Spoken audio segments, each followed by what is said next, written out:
Film dimulai saat Chan sedang mencuri anak anjing milik orang lain yang tidak dikenal, dan anjing itu akan diberikan ke adiknya sebagai hadiah ulang tahunnya.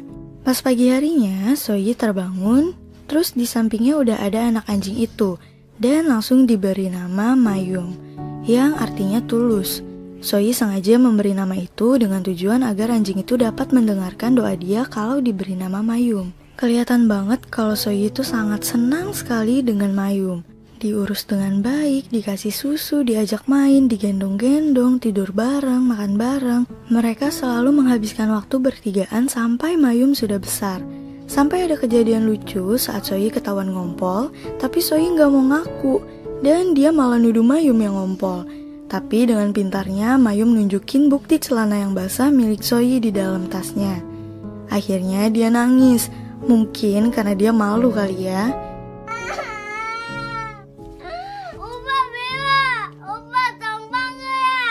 Gak lama kemudian ada bibinya datang ke rumah mereka untuk makan bersama. Jadi mereka itu masih punya bibi dan paman. Keesokan harinya abis Chan pulang sekolah, Chan teringat kalau dia punya janji sama adiknya untuk membelikannya es krim. Akhirnya dia mampir dulu ke warung untuk beli es krim buat Soyi. Sayangnya uang untuk beli es krim itu kurang. Uangnya itu harusnya untuk naik kendaraan dia pulang, tapi dia rela uangnya itu dipakai untuk beli es krim buat adiknya. Seperti biasa, Mayum dan Soyi selalu nunggu Chan di halte bis. Mereka itu kompak, selalu nungguin Chan sambil main berdua di sana. Akhirnya ada bis yang datang dan Soyi pun senang karena Chan disangkanya ada di dalam bis itu. Tapi pas ditunggu orang-orang pada turun, kok kakaknya itu nggak ada. Ternyata kakaknya itu pulang jalan kaki. Karena kan uangnya tadi buat beli es krim. Akhirnya Mayum dan Soyi langsung lari ke arah Chan. Tapi Soyi malah nangis, uring-uringan ngata-ngatain Chan karena es krim yang dibawanya udah cair. Ya gimana gak cair, orang jalan kaki, panas-panasan, jaraknya jauh, ya keburu cair lah itu es krimnya. Karena Chan kesal, akhirnya Chan marahin Soyi dan nyuruh makan es krimnya. Tapi es krimnya malah dilempar ke jalan sama Soyi sambil ngambek. Akhirnya Mayum yang ngambil es krim itu dan dimakannya. Karena mereka ngeliat tinggal lucu Mayum, akhirnya Soyi senyum lagi. Soyi ini emang sering banget nangis dan rewel kayak gitu. Keesokan harinya, pas Chan lagi makan, di sana ada paman dan bibinya juga. Tiba-tiba pamannya bilang kalau bibinya itu akan pindah. Terus bibinya langsung nyamperin Chan. Dia bilang kalau dia nggak punya pilihan karena perusahaan tempat pamannya bekerja memindah tugaskan dia dan nggak punya biaya untuk membawa Chan dan Soyi untuk ikut bersama mereka. Tapi bibinya nggak tinggal diam. Bibinya udah berusaha menghubungi ibunya Chan dan Soyi, tapi dia nggak bisa dihubungi. Bibinya juga bingung kenapa ibunya nggak pernah sama sekali telepon mereka. Kata pamannya kalau ayahnya Chan ini udah meninggal dan ibunya menelantarkan mereka sudah 1 tahun. Pamannya memberi pesan kepada Chan karena orang tua mereka dianggap udah gak ada, maka Chan harus berbuat yang terbaik untuk adiknya itu. Sampai pamannya nyuruh mereka ke panti asuhan dengan nada membentak. Nah, karena Chan bingung dan mungkin dia juga sedih mendengar hal itu, akhirnya dia pergi dari rumah bibinya dan langsung pulang ke rumahnya.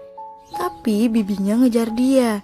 Pas di tengah jalan, bibinya minta maaf dan berjanji untuk selalu mengirim uang setiap bulannya. Tiba-tiba bibinya ini ngasih alamat tempat tinggal ibunya Chan. Bibinya tuh kayak nyuruh dia ke sana untuk ngecek ibunya tuh masih tinggal di sana atau enggak. Scene berganti saat Soyi dan Mayum lagi main berdua. Lagi-lagi ada kejadian lucu nih. Setiap Soyi lagi ditinggal berdua sama Mayum, dia main bersama. Si Soyi itu acting jadi ibu, lengkap dengan dandanan kayak ibu-ibu gitu, pakai selendang juga di kepalanya. Nah, si Mayum ini jadi anak. Mayum ini nurut aja, mau dipakein tas, disuruh apapun sama Soyi, dia nurut aja. Habis mereka melakukan kegiatan seharian di rumah, seperti biasa, Soyi dan Mayum jemput Chan ke halte bis. Dia nunggu sampai larut malam dan ketiduran di halte. Dari jarak jauh, Mayum udah tahu kalau Chan itu datang. Dan benar aja ada bis yang datang, di dalamnya ada Chan. Tapi ternyata Chan ini datangnya lama, gak seperti biasa. Karena kan tadi dia habis mampir dulu ke rumah paman dan bibinya. Nah, Soyi ini langsung nangis karena disangkanya Chan gak pulang, seperti ibunya yang gak pernah kembali ke rumah. Sebenarnya dia tuh takut gelap, tapi karena ditemenin sama Mayum, jadi dia agak berani gitu. Akhirnya Chan menggendong Soyi untuk pulang ke rumahnya. Di tengah jalan, Soyi nanya tentang ibunya. Apakah ibunya akan pulang naik bis? Chan bilang iya. Nah, karena si Chan itu menjawabnya begitu, malah bikin Soyi bilang kalau mereka itu harus nunggu setiap hari di halte bis sampai ibunya datang. Chan pun nangis mendengar adiknya yang sangat berharap sang ibu akan cepat pulang biar bisa kumpul bersama mereka lagi. Dan hal itu pun juga dirasakan oleh Mayum. Dia juga merasa sedih karena mungkin dia punya perasaan yang sama dengan Soyi dan Chan.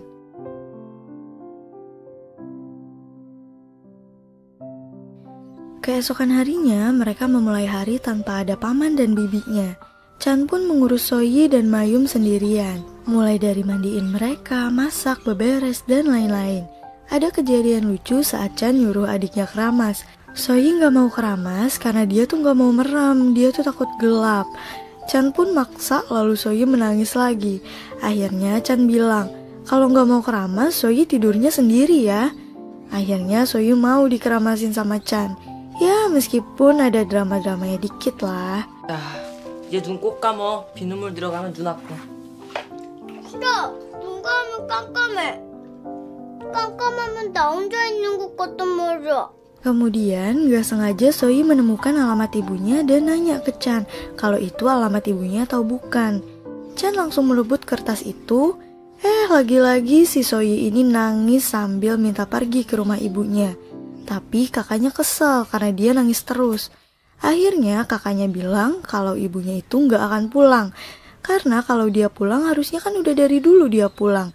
Dan kakaknya akan buang tas ransel milik Soyi yang ternyata tas itu adalah pemberian dari sang ibu untuknya. Ternyata dulu ibunya itu pernah berjanji kalau Soyi jadi anak yang baik, dia akan dibeliin buku. Dan berjanji akan kembali kumpul bersama mereka lagi.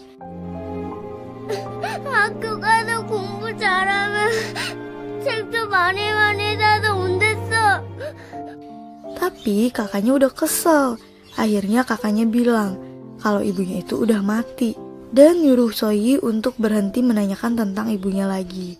Kalau dia masih nanya-nanya tentang ibunya lagi, Chan ngancam kalau dia akan ninggalin Soyi sendirian. Akhirnya di situ Soyi berjanji untuk menjadi anak yang baik dan gak akan nangis lagi. Dia juga minta Chan untuk jangan tinggalin dia sendiri. Di depan pintu kamar ada Mayum juga nih yang cuma duduk dan dia juga ngerasa sedih karena ngelihat Soyi menangis. Pas Soyi udah tidur, Chan dan Mayum ada di teras rumah.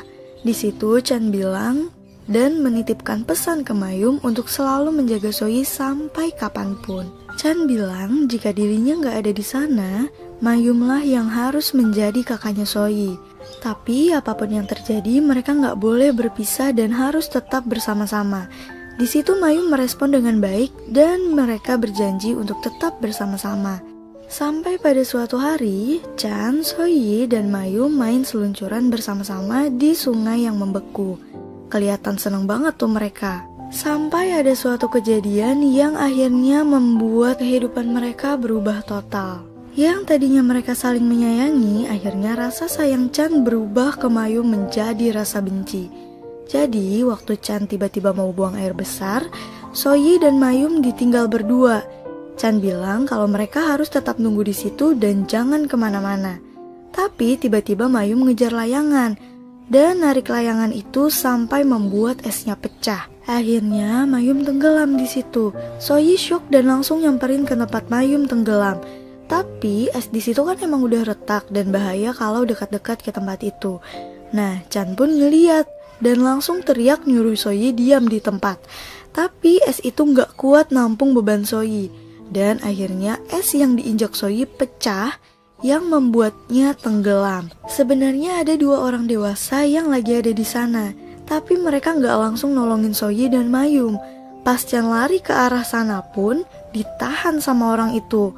Mayum bisa naik ke atas, tapi sayangnya Soyi nggak bisa diselamatkan karena dia udah tenggelam. Hanya tasnya aja yang selamat karena terlepas dan mengambang di air itu. Soyi pun akhirnya meninggal dunia. Chan sangat sedih meratapi kepergian adiknya yang sangat dia sayangi.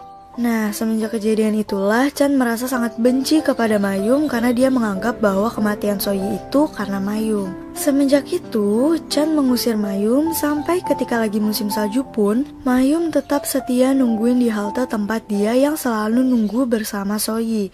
Mayum menganggap bahwa Soyi itu akan datang ke sana. Mayum berusaha untuk pulang, tapi kedatangannya nggak diterima oleh Chan. Mayum terlihat sangat sedih dan gak mau berpisah dari Chan karena mungkin dia mengingat janji mereka yang waktu di awal tadi untuk selalu bersama-sama dan gak akan pernah terpisahkan. Sampai suatu hari Chan pergi menuju stasiun kereta untuk pergi ke rumah ibunya. Dengan semangat Mayum ngikutin dan lari ngejar kereta itu. Ya benar aja, Mayum terus berlari mengikuti kereta itu di belakangnya sampai dia merasa lelah dan ketinggalan keretanya di tengah jalan. Sampai dia merasa haus dan lapar. Dia juga berusaha mencari makanan sendiri tapi malah diusir sama orang. Dia juga nggak tahu arahnya kemana. Tapi dengan kepintarannya, Mayum terus ngikutin berjalan di rel kereta itu. Setiap ada kereta yang lewat, dia minggir. Dan terus berjalan sampai pagi. Di sisi lain, Chan sudah sampai di tempat ibunya berada. Ibunya sedang bersama laki-laki yang tidak diketahui asal-usulnya. Dan akhirnya mereka pun bertemu. Di sana Chan pengen cerita tentang Soyi. Tapi pas dia mau bilang kalau adiknya udah meninggal, omongannya malah kepotong gara-gara ibunya ngangkat telepon dari orang lain. Jadi dia belum sempat menceritakan tentang adiknya itu, udah keburu disuruh tidur. Pas paginya sebenarnya Chan itu udah bangun, tapi dia pura-pura tidur, sengaja untuk mendengar semua perkataan ibunya. Karena ibunya akan meninggalkan dia lagi dan menitipkan amplop berisi uang untuk ganti uang bibinya yang udah ngurusin mereka. Ibunya bilang dia gak akan pernah kembali lagi. Pas ibunya udah pergi, Chan langsung nangis dan langsung pergi membawa uang itu. Sekarang dia sebatang kara, gak punya siapa-siapa lagi. Ayah ibunya udah pergi ninggalin dia, begitupun paman dan bibinya. Pas dia lagi di perjalanan pulang, dalam bis itu ada pengemis yang minta-minta dengan modus cerita tentang kesedihan mereka yang ingin mencari ibunya sampai kelaparan. Nah, karena Chan merasa nasibnya sama dengan pengemis itu, Chan memberikan uang yang lumayan besar dan Chan berusaha untuk kenalan sama mereka. Chan diajak sama mereka untuk ikut bersamanya. Ternyata para pengemis itu memang ada yang nyuruh. Ya kayak ada bos preman gitulah. Awalnya bosnya ini berperilaku baik, dikasih makan enak juga.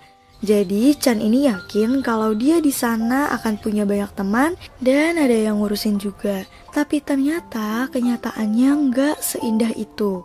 Di sisi lain, Mayum terus mencari Chan kemana-mana dan mencari makanan juga di tempat pembuangan sampah. Sampai nggak sengaja Mayum melihat Chan sedang berjalan bersama Becky. Becky itu adalah anjing milik bos pengemis yang galak itu. Chan sedang menuju ke loker tempat penitipan barang untuk menyimpan tasnya Soyi. Langsung deh tuh Mayum lari keluar dari tempat sampah itu. Tapi pintunya menghalanginya sehingga Mayum kehilangan Chan yang udah pergi dari loker penitipan barang itu. Mayum pun mencium loker itu kalau ada tasnya Soyi di situ. Dan Mayum setia nungguin di loker itu sampai berhari-hari lamanya dengan harapan dapat bertemu dengan Chan. Akhirnya mulailah Chan beraksi sebagai pengemis. Saat Chan lagi bersama pengemis lainnya sedang beraksi di dalam kereta, Chan menceritakan cerita-cerita yang menyedihkan di depan orang-orang. Sebenarnya Chan itu ceritanya nggak ngarang sih. Kalau pengemis lain kan kayak ngarang gitu. Tapi kalau dia tuh ceritanya beneran. Chan bercerita kalau dia bersama adiknya sedang mencari ibunya dengan ekspresi yang hampir nangis, kayak emang bener-bener gitu yang lagi dialami Chan. Dan teman pengemis di sebelahnya itu jadi bingung. Kok Chan bisa sampai sedalam itu menceritakan kisah sedihnya kepada penumpang kereta? Sampai akhirnya ada petugas kereta yang ingin menangkap Chan karena mengemis di dalam kereta. Chan pun lari dan akhirnya lolos dari petugas kereta itu. Kemudian gak sengaja Chan ngeliat ada rame-rame di dekat stasiun itu. Ternyata ada anjing yang mau ditangkap petugas karena udah berhari-hari ada di loker itu. Tapi anjing itu terus ngamuk. Pas Chan lihat, ternyata anjing itu adalah Mayum. Chan kaget sekaligus bingung kenapa Mayum bisa sampai di sana. Chan pun masih kesal dan ingin meninggalkannya. Tapi dia juga kasihan mendengar Mayum yang meminta tolong karena lehernya itu udah diikat oleh petugas. Akhirnya Chan bilang kalau itu adalah anjingnya dia. Dan petugas pun gak jadi nangkap Mayum. Ketika di jalan pulang, Chan mengusir Mayum dan meninggalkannya. Tapi Mayum terus mengejar sampai ke rumah bos pengemis itu tempat Chan tinggal. Akhirnya anjing itu dirawat oleh bos itu dengan sangat kasar. Keesokan harinya, Chan dan para pengemis lainnya ingin beraksi. Lalu Mayum ikut beraksi juga dengan dibawa oleh pengemis lainnya.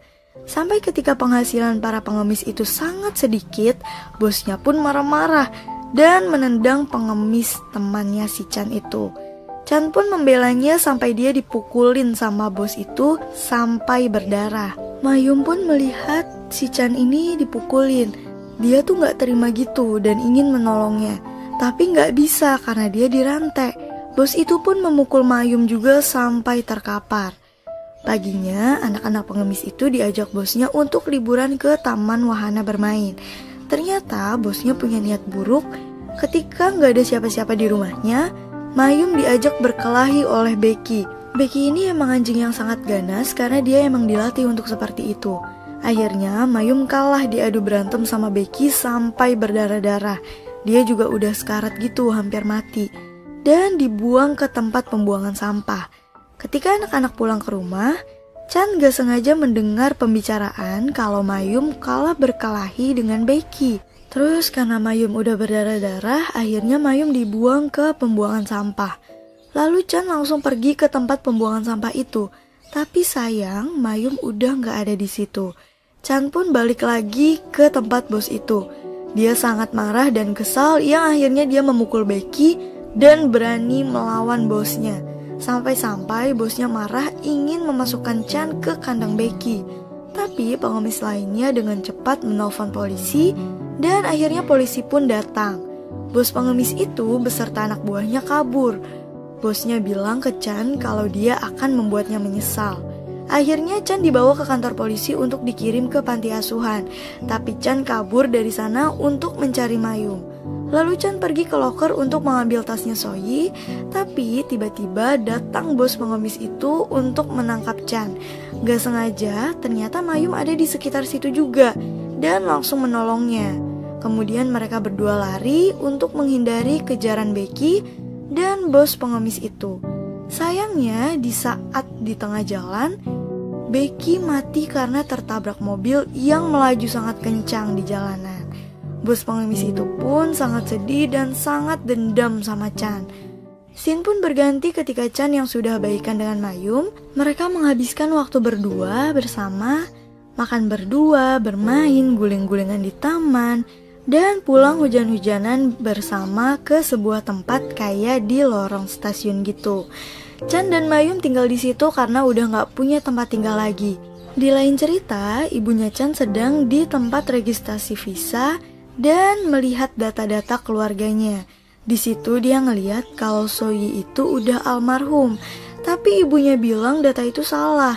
Ibunya gak nyangka kalau Soyi itu udah meninggal.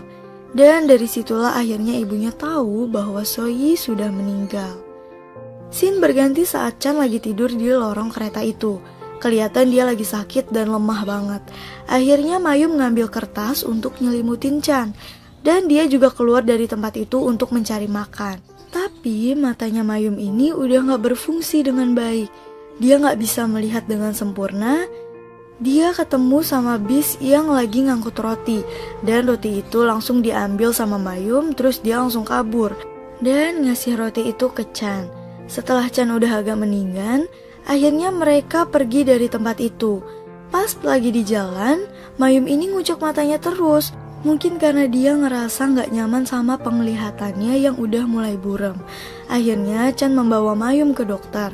Dokternya sampai kaget kenapa Mayum bisa terus mengikuti Chan, padahal dia itu hampir buta matanya. Matanya Mayum menjadi seperti itu mungkin gara-gara bosnya yang selalu berbuat kasar dan gara-gara waktu itu diadu sama Becky.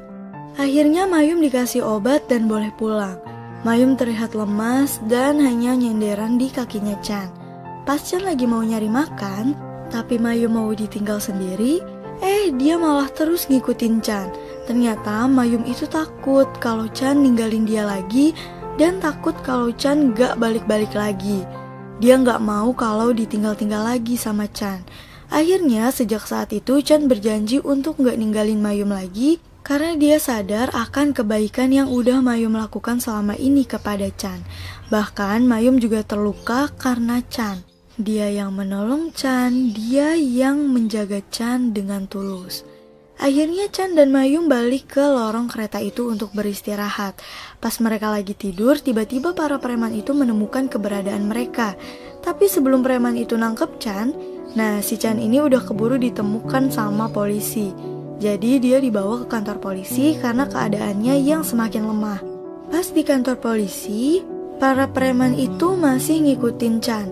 Padahal Mayum ini udah menggonggong karena dia tahu ada orang jahat di sana. Tapi polisi nggak ngerti apa maksud Mayum menggonggong kayak gitu. Ternyata penjahat itu berhasil masuk ke kantor polisi dan berhasil nyulik Chan dari sana. Mayum terus menggonggong dan polisi curiga. Pas Mayum lari menuju ke arah luar, polisi mengikutinya dan akhirnya ketahuan tuh. Akhirnya polisi itu juga ikut keluar dan melacak plat nomor yang dipakai para preman itu. Lagi-lagi Mayum terus berlari mengejar mobil itu. Padahal keadaan matanya yang udah hampir buta. Dia terus berlari sampai ketemu tempat di mana Chan berada. Jadi para preman itu berencana untuk membunuh Chan. Tapi lagi-lagi Mayum lah yang menolong Chan. Sedihnya Mayum ini disiksa sampai terluka. Parahnya kondisinya ini semakin kritis. Ya namanya anjing yang sedang sakit melawan manusia jahat, ya pasti kalah lah ya. Akhirnya polisi itu datang dan Mayum langsung dibawa ke dokter. Dokter bilang kalau hidup Mayum udah gak lama lagi. Pasti saat itu Mayum merasa sangat kesakitan.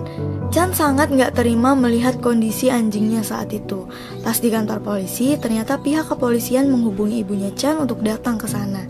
Ibunya langsung nyamperin Chan ke ruangan tempat Mayum dan Chan berada. Chan sangat marah saat itu sama ibunya karena udah menyebabkan Soyi meninggal dan Mayum sakit parah. Tapi akhirnya polisi mengantarkan Chan dan Mayum pulang ke rumahnya dengan selamat. Keesokan harinya pas Chan terbangun, tiba-tiba Mayum udah gak ada. Ternyata dia tergeletak di teras dan meminta sesuatu. Ternyata Mayum minta ke halte bis tempat dia sering nunggu sama Soyi.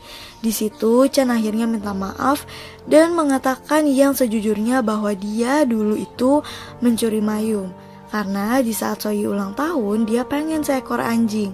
Chan merasa bahwa Mayum pasti merasa sangat rindu pada ibunya karena udah dipisahin sejak kecil. Chan juga minta maaf atas perbuatan jahatnya selama ini terhadap Mayum. Pas Chan bilang, "Jika kau rindu terhadap Soyi, kau boleh pergi kepadanya. Ingatlah akan kenangan manis yang kita bertiga buat. Aku menyayangimu, Mayum." Dan saat itu juga, Mayum menghembuskan nafas terakhirnya. Dia meninggal saat dipelukannya Chan.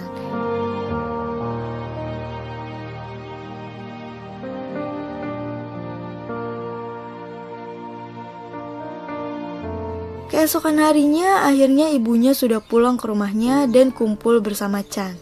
Pas ibunya lagi jemur baju dan Chan lagi duduk di teras, ada kertas yang terbang ke sebelahnya Chan. Ternyata kertas itu milik Soyi yang jatuh ke kolong meja yang gak diketahui siapapun. Cuma Mayum aja yang tahu. Tapi Mayum gak bisa ngambil kertas itu sampai dia meninggal. Kertas itu isinya sebuah gambar yang mengingatkan kenangan indah bersama Soyi dan Mayum. Chan jadi berhayal kalau Soyi masih hidup, sehat, dan bahagia bercanda bersama Chan dan Mayum. Tapi itu semua hanya hayalan. Kenyataannya, sekarang Chan hidup tanpa Soyi dan Mayum. Di akhir film, Soyi mengatakan, Jangan khawatir, Chan. Aku akan baik-baik saja bersama Mayung. Jaga dirimu. Dan film pun selesai. Mohon maaf apabila ada kekurangan dalam video ini. Terima kasih.